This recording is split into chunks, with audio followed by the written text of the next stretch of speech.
Okay, so for 8.1, number 12, this is going to be the principle of square roots. So what we're going to do is we're going to go ahead and isolate our y, make our leading coefficient 1. So I'm just going to divide both sides by 4 to start, which is going to give me y squared equals 3. And then to get rid of our y squared, we're just going to go ahead and square root both sides, which is going to give me y equals plus or minus the square root of 3. And that's our answer. For number 26, this is also principle of square roots. Because our leading coefficient is already 1, we don't have to jumble it around at all. So I'm just going to actually just start by square rooting both sides. Square root of negative 49. So square root, square are going to cancel each other out, so we get x minus 1 on this side. And then this is going to give us plus or minus the square root.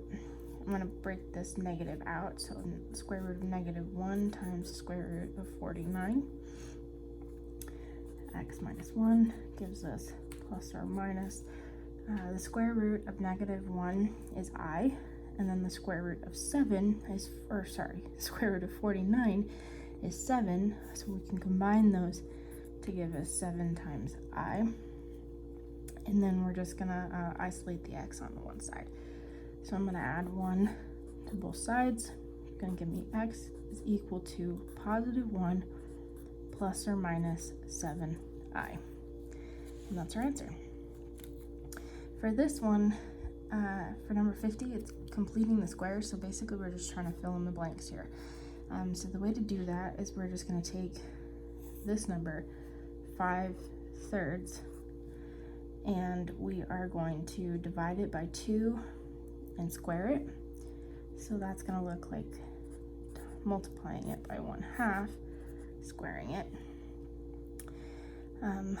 5 times 1 is 5, 3 times 2 is 6 squared, and then that's going to look like 5 squared over 6 squared, which is going to give me 25 over 36.